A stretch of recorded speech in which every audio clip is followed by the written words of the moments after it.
É um surto. O diretor-geral da Polícia Federal do Lula, ele surtou. Ele deu um piti. Ele humilhou Lira e Pacheco, humilhou o Congresso Nacional e dobrou a aposta contra o Marcel Van Hatten.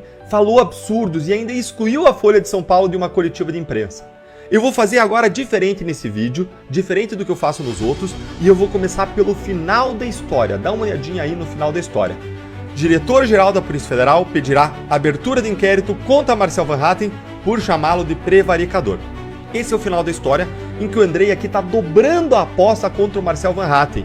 Isso aí é um novo inquérito contra o Marcel Van Hatten decorrente de palavras e opiniões do Marcel, o que deveria estar protegido pela imunidade parlamentar, segundo pelo menos o que diz a Constituição de 1988. Não, é claro, aquela Constituição diferente que a gente não conhece do Alexandre de Moraes. Mas como foi que a gente chegou a esse ponto? Gente, é inacreditável, é inaceitável o que está acontecendo no nosso país. É insano, é loucura, é tão louco quanto esse surto que acabou de ter ontem o diretor-geral da Polícia Federal lulista, subordinado a Alexandre de Moraes, que é o Andrei Rodrigues. Fica aqui comigo que eu vou te contar cada detalhe dessa história surreal e como que ele chegou até esse novo inquérito. Para você entender essa história, eu vou mostrar tudo para você e o que está acontecendo no Brasil. Bora lá então, gente, vamos direto ao ponto. O surto do Andrei Rodrigues começou quando o nosso deputado federal do Novo, o Marcel Van Hatten, confrontou o Andrei e o Lewandowski lá na Câmara dos Deputados nessa semana. O Marcel ele fez duas coisas que tiraram o Andrei do sério. Em primeiro lugar, o Marcel desafiou o Andrei a prender ele em flagrante. O que o Andrei era obrigado a fazer se o Marcel estivesse cometendo algum crime.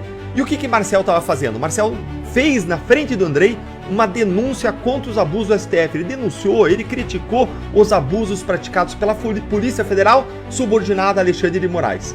E lembre que a Polícia Federal tinha instaurado um inquérito contra o Marcel por falas idênticas àquelas que ele fez na cara do Andrei. Então, em tese, o Andrei tinha que prender o Marcel em flagrante se ele fosse manter o entendimento da Polícia Federal. Em segundo lugar, Marcel disse que se ele mesmo, Marcel, estivesse cometendo algum crime e o Andrei não prendesse ele, então o Andrei estaria prevaricando. O que é prevaricação? É quando você tem a obrigação de fazer alguma coisa como agente público e você não faz. E um policial federal tem que agir diante de crime, ele é obrigado a prender a pessoa em flagrante. Então, se o Marcel estivesse praticando algum crime e o Andrei não prendesse o Marcel em flagrante ali, o Andrei é que estaria prevaricando como chefe da Polícia Federal. E foi isso que disse o Marcel. E por isso, ele, Andrei, que deveria ser preso, disse o Marcel. Gente, foi lindo, foi uma jogada de mestre do Marcel. Ele encurralou o Andrei, encurralou o Lewandowski. E vejam o dilema em que o Andrei ficou. Você entendeu o dilema? O Andrei tinha duas opções. A primeira opção era manter a visão original da Polícia Federal de que Marcel estava praticando crime, só que aí ele tinha que prender o Marcel em flagrante dentro do próprio Congresso. Isso ia gerar um tremendo tumulto, um tremendo fato político. A outra opção era recuar e reconhecer que a falha do Marcel não era crime, estava protegida pela imunidade. Mas isso ele jamais ia querer fazer, porque eles querem censurar as críticas do STF. Pelo menos isso evitaria o tumulto, mas faria uma concessão dizendo que não é crime o que o Marcel disse. E ele não queria fazer essa concessão.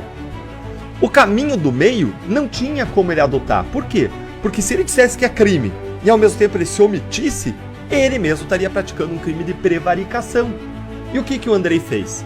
Ele não prendeu o Marcel e depois disso foi para um café da manhã com jornalistas e dali só saíram absurdos. Eu já acho que ele saiu atordoado dessa audiência com o Marcel e por isso, atordoado, ele só falou absurdos. Dá uma olhadinha aqui no que ele disse, eu vou mostrar para você. O diretor da Polícia Federal rebate Lira e diz que não existe imunidade absoluta de parlamentares. Leia aqui comigo, gente, o destempero.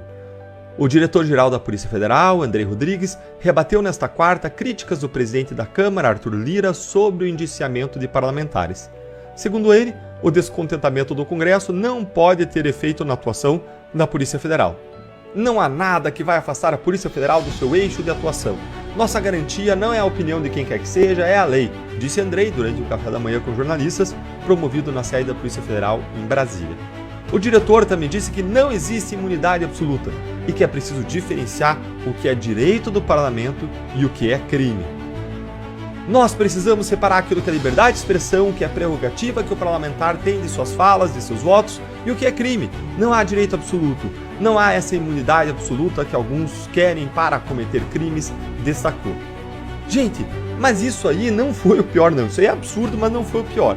Eu vou te mostrar coisa pior agora, mas se você concorda comigo que tudo isso aqui já é absurdo, curte o vídeo, se inscreve no canal e no fim compartilhe o link nos seus grupos para que mais pessoas saibam do tamanho dos absurdos que estão acontecendo no nosso país. E agora olha esse absurdo maior ainda que esse homem falou. É surreal, é inacreditável. Acompanha aí, ó. Olha o que ele disse. Imagina uma pessoa ir para a tribuna da Câmara e vender cocaína, vender crianças, atacar a honra das pessoas. É crime, não é liberdade de expressão. Vamos fazer o que tivermos que fazer. Observou. Meu Deus, gente, tenha misericórdia de nós, Deus. Olha que baixaria, que baixo nível jurídico. Olha essa argumentação aqui fajuta, essa comparação esdrúxula. Claro, Andrei, claro que não poderia ir lá e falar isso, porque aí não seria um crime de opinião, não seria um crime contra a honra, não seriam palavras, opiniões e votos que são protegidos pela imunidade. E na tribuna anunciar a venda de cocaína é outro crime, é crime de tráfico de drogas, não tem nada a ver uma coisa com a outra. Aí seria uma ação, uma conduta, um comportamento e não uma fala, não tem nada a ver com a imunidade relacionada à liberdade de expressão. O que está protegido pela imunidade parlamentar é a opinião, a palavra e o voto. Que absurdo então que a gente tem que explicar isso. Vender criança na tribuna não seria liberdade de expressão, seria um outro crime autônomo que não é protegido nem por liberdade de expressão, nem por imunidade parlamentar, não tem nada a ver uma coisa com a outra. Meu Deus, misericórdia, ele conseguiu ser pior do que o Toffoli. Até estagiário de primeiro ano de direito reconhece o absurdo que esse homem está falando. Gente, sério, essa semana tá impossível. A gente viu o Lewandowski mentindo, inventando jurisprudência contra a imunidade parlamentar, dizendo que não era absoluta na tribuna, quando a jurisprudência é exatamente o contrário, fala que sim, a imunidade parlamentar é absoluta na tribuna. A gente viu ainda o Toffoli comparando liberdade de expressão com jogar pessoas de pontes e espancar a esposa dentro de casa, o que também não tem nada a ver uma coisa com a outra. Liberdade de expressão é para falas, comportamentos, é outro tipo de liberdade, de locomoção.